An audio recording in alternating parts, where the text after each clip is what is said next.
రెడ్డి గారు మొదలుగా మీరు ఎవరెవరు సంతోష్ రెడ్డి మీరందరూ కూర్చోవాలి, నన్ను ఎవరు కూడా నిలబడొద్దు. మీరు ఓన్లీ అపార్ట్మెంట్ వాళ్ళకే అవకాశం ఇవ్వండి.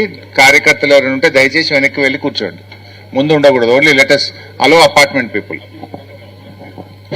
ముందుగా ఏ బ్లాక్ బి బ్లాక్ సంబంధించి కొంతమంది సీనియర్ సిటిజన్స్ ఒక నలుగురు మాట్లాడిన తర్వాత మీరు పెద్దలు మాట్లాడతారు. ముందుగా భీమ్ కాంతా గారు రావాల్సిందిగా కోరుచున్నాం.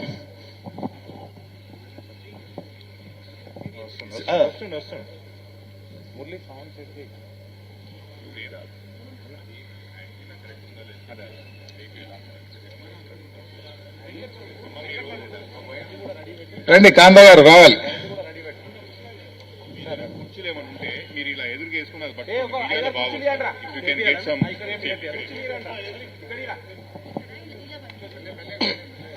గుడ్ మార్నింగ్ అండి. వేదిక మీద ఉన్న ముఖ్యులు, ఫెలో ఓనర్స్ అండ్ రెసిడెంట్స్ అందరికీ నమస్కారం. 15 సంవత్సరాలకి మనం చాలా సంతోషంగా మన కళలు మన జీవితాలు ఇక్కడ గడుపుకుంటున్నాము. ఈ రోజున మహాత్మా గాంధీ చాలా పెద్ద ప్రముఖ మన లీడరు, మన జాతిపిత.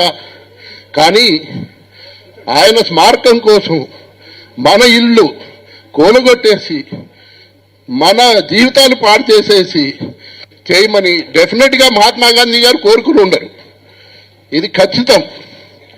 ఆయన ఎప్పుడు అహింసో పరమో ధర్మ అన్నారు, అట్లాగే peaceful co existence of everybody అన్నారు. ఆయన సిద్ధాంతాలకి వ్యతిరేకంగా అందరినీ హింస పెట్టి కష్టపెట్టి ఈ స్మారకం కట్టడం అనేది చాలా అన్యాయం. అసలు మన హిందూ ఆలోచనకే వ్యతిరేకం. Thank you.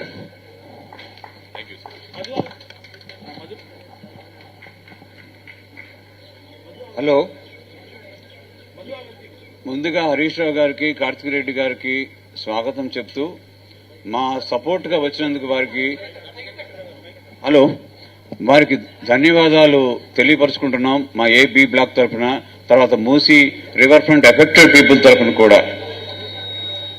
ఇక్కడ ఇష్యూ ఏమంటే, we are not, our colony is not against erecting Gandhi statue.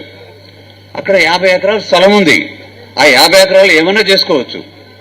ఆయనకు 200 ఎకరాలు కావాలా, 300 ఎకరాలు కావాలని ఆలోచన ఎందుకు వచ్చిందో, ఎవరు క్రియేట్ చేశారో తెలియదు. ఇక్కడ 450 ఫ్యామిలీస్, సుమారుగా 3000 మంది మెంబర్స్, 3000 మంది మెంబర్స్ ని డిస్టర్బ్ చేసి ఆయన గాంధీ గారి విగ్రహం కట్టాల్సిన పనే ఉంది. గాంధీ గారు కట్టుకోండి, 50 ఎకరాలు ఉంది అక్కడ. 50 ఎకరాలు ఏమైనా చేసుకోండి. 100 ఎకరాలు ఉందంటున్నారు గవర్నమెంట్ ల్యాండ్, దాంట్లో కట్టుకోండి, దాంట్లో చేసుకోండి. కానీ ఇది ధర్మం కాదు, న్యాయం కాదు. ఇంకొకటి, గవర్నమెంట్ దగ్గర డబ్బులు లేవంటున్నారు. 5,000 కోట్లు అప్పు చేసి ఈ పని చేయాల్సిన పనే ఉంది. 5,000 కోట్లు అప్పులు చేసి ఈ పని చేయాల్సిన పనే ఉంది. దానికి వేరే డెవలప్మెంట్ పెట్టుకోండి. పెన్షన్స్ ఇవ్వట్లేదు గవర్నమెంట్, బిల్ సెటిల్ చేయట్లేదు గవర్నమెంట్. దీనికి ఎందుకు వేస్ట్ చేస్తారు మనీని? ఎవరు కూడా దీన్ని ఒప్పుకోరు. దీన్ని ఒప్పుకోరు. ఇక్కడ ఇప్పుడు మా దగ్గరకు వచ్చిన వాళ్ళు ఓన్లీ కొంతమందే వచ్చారు. ఇక్కడ only very few people have come. ఇక్కడ ఇది మినీ ఇండియా. మధు పార్క్ అనేది ఒక మినీ ఇండియా. ఈ మినీ ఇండియాలో లేని జనాభా లేని రాష్ట్రం లేదు. పీపుల్, సీనియర్ సిటిజన్స్, మిలిటరీ వాళ్ళు, సాఫ్ట్వేర్ వాళ్ళు, పోలీసులు, అన్ని ఎవ్రీబడి ఇంతమంది ఉన్నాం మనం ఇక్కడ.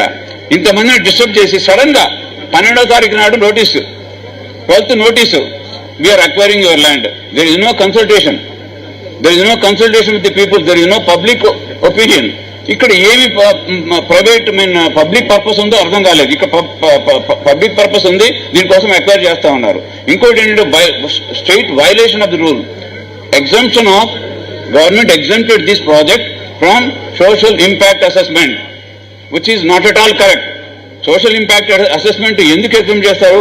డిఫెన్స్ ప్రాజెక్ట్స్ కి, పెద్ద ఇండస్ట్రీస్ కి, పెద్ద మేజర్ ఇరిగేషన్ ప్రాజెక్ట్స్ చేస్తారు. కానీ ఇక్కడ వీళ్ళు చేసింది ఏంటి?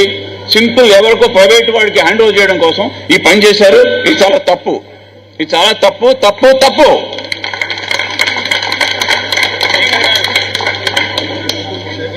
Thank you